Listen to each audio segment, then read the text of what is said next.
J'ai un extraordinaire témoignage, car Dieu m'a sauvé, Dieu m'a délivré de l'occultisme, de la magie blanche, de la magie noire. Là, vous venez de m'apprendre que Michael Jackson est mort. C'est une idole, tout le monde connaît, même dans les endroits les plus reculés, tout le monde connaît son nom. Et on peut se dire, ben pour lui c'est fini, on sait ce qu'il a fait dans sa vie. Non, on voit ses vidéos, on a vu ses concerts, on écoute ses CD, et maintenant c'est fini pour lui. Et on se dit, son corps, il va aller à la terre et il va devenir de la poussière. Mais la parole de Dieu dit, souviens-toi de ton Créateur avant que ton corps tombe dans la poussière, mais aussi il est dit, et que ton esprit retourne à Dieu qui l'a créé. Car la parole de Dieu dit que nous vivons qu'une fois, ensuite vient le jugement, et chacun de nous, nous allons nous retrouver au jour du jugement, et nous serons jugés sur nos actes, mais aussi surtout sur notre foi. Et l'important c'est d'avoir notre nom inscrit dans le livre de vie.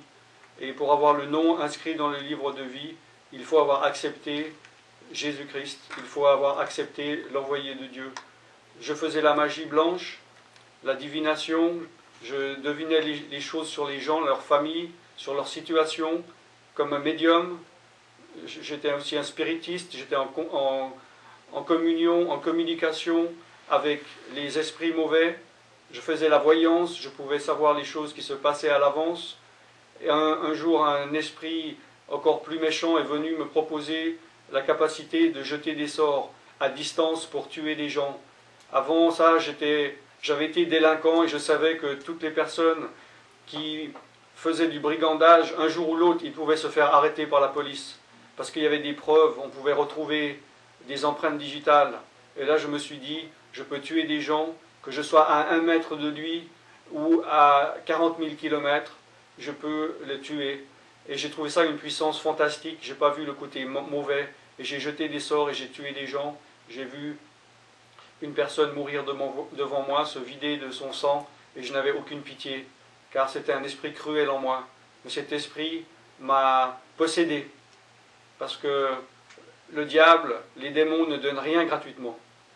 Ils ont l'impression de donner de la richesse, ils donnent peut-être de la santé, ils donnent de la connaissance, ils donnent un statut social, mais derrière ça, c'est pour nous emprisonner, c'est pour nous enchaîner, pour que nous ne puissions pas venir à la lumière.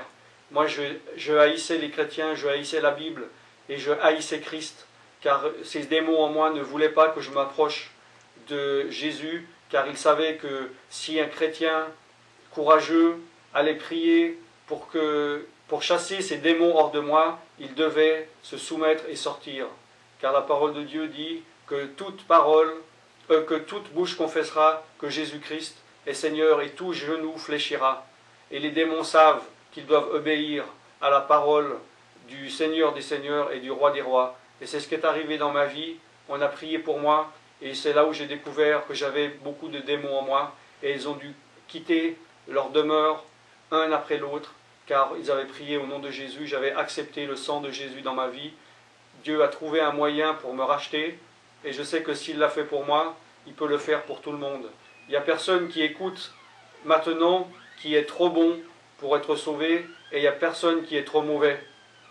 Peut-être que tu ne peux pas te pardonner quelque chose que tu as fait, peut-être que tu veux oublier, tu fais tout pour oublier, tu bois de l'alcool, tu te drogues pour oublier une chose que tu n'arrives pas à te pardonner, mais sache que Dieu t'a pardonné car Jésus-Christ a payé ta dette. Quoi que tu aies fait, quoi que la société ne pardonne pas, il y a beaucoup de choses que la société ne pardonne pas, mais Dieu a pardonné et il n'a pas pardonné gratuitement. Jésus-Christ a payé le prix. Il a été fait malédiction pour nous. La colère de Dieu que tu crois que Dieu a sur toi, il l'a en fait déposée sur Jésus. La colère de Dieu est tombée sur lui. Tu n'as plus à avoir la colère de Dieu. Dieu t'a pardonné si tu acceptes Jésus-Christ dans ton cœur comme ton Sauveur et ton Seigneur. Tu lui confesses les péchés que tu as faits et tu t'en détournes. C'est ce qu'il demande de toi. Et tu le confesses et tu vas dire à ta femme, tu vas dire à ta famille, tu vas dire à tes voisins, Jésus-Christ est mon Sauveur, Jésus-Christ est mon Seigneur, il est mort pour moi sur la croix. Tu seras justifié le jour du jugement, ton nom est inscrit dans le livre de vie, tu seras sauvé. Alléluia.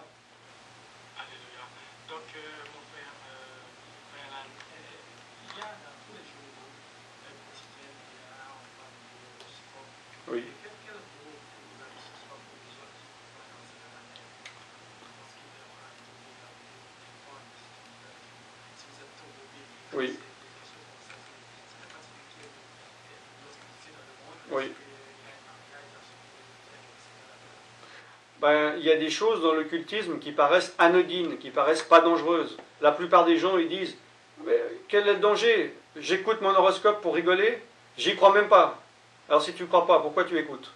Et nous savons que derrière ces choses-là, il y a des puissances occultes, il y a des influences, il y a de la séduction. Vous savez, c'est comme des fois, le diable, il peut nous prendre, et c'est vraiment évident.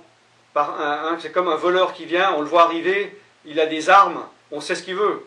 Mais des fois, il y en a qui sont doucereux, ils arrivent avec des belles paroles. « Hello mon ami, tu as besoin de 100 francs, tiens, je te les prête. » Mais derrière la tête, il a quelque chose. Et l'horoscope, c'est quelque chose qui paraît d'anodin. Mais ce sont des démons derrière. Et ce sont des paroles du diable. Et si tu es chrétien, tu ne peux pas, le dimanche, écouter la parole de Dieu, la parole d'un pasteur, et le lundi ou samedi, écouter les horoscopes. Il n'y a rien d'anodin avec le diable. Voilà, et tu te mets sous l'influence d'esprits mauvais. Et c'est de l'adultère spirituel. Parce que tu idolâtres des esprits, tu écoutes quelque chose d'autre que la parole de Dieu. Et la parole de Dieu est claire. Dans Deutéronome 18, 9 à 14, tu n'iras pas, tu n'écouteras pas les astrologues, les devins, etc. La parole de Dieu est claire, il faut savoir qui tu obéis. Si Dieu est Dieu, obéis à Dieu. S'il n'est pas Dieu, ok. Alors écoute les devins, mais tu verras le jour de la détresse s'ils t'aideront, s'ils viendront à ton secours. Donc il y a des personnes qui nous écoutent en ce moment même, qui sont très confrontées dans le Oui. Ils disent, si je laisse ces choses, est-ce que je ne peux pas être seul? Il y a des gens qui ont cette peur-là. Oui. Ils ne veulent pas trouver les pardons de Dieu, mais abandonner ces choses, ils sont dans la peur. Ils disent, mais est-ce que je ne vais pas être tout seul en abandonnant ces choses? Oui. Les paroles de ces gens. Eh bien, si vous parlez d'être tout seul par rapport, si vous êtes dans une famille et ils pratiquent tous, c'est vrai, la magie, eh bien c'est vrai que vous pouvez être rejeté. C'est une chose, je ne veux pas vous dire non, non, tout va aller bien. Si vous choisissez Jésus, il y a certains membres de vos familles qui vont vous dire tu n'es plus mon fils, tu n'es plus ma femme, tu n'es plus mon mari, tu n'es plus mon père, quitte. Et tu vas être rejeté, mais tu vas trouver une nouvelle famille, la famille des enfants de Dieu. Et tu ne seras plus seul parce que Dieu, quand tu obéiras à Dieu, il va te donner ton esprit, car la parole de Dieu dit qu'il donne son esprit à ceux qui lui obéissent. Et c'est un esprit d'amour, de paix et de joie. Et dans l'amour parfait bannit la crainte. Donc, tu vas être rejeté, tu peux être rejeté, mais Dieu va te donner 1000 fois plus de bénédictions.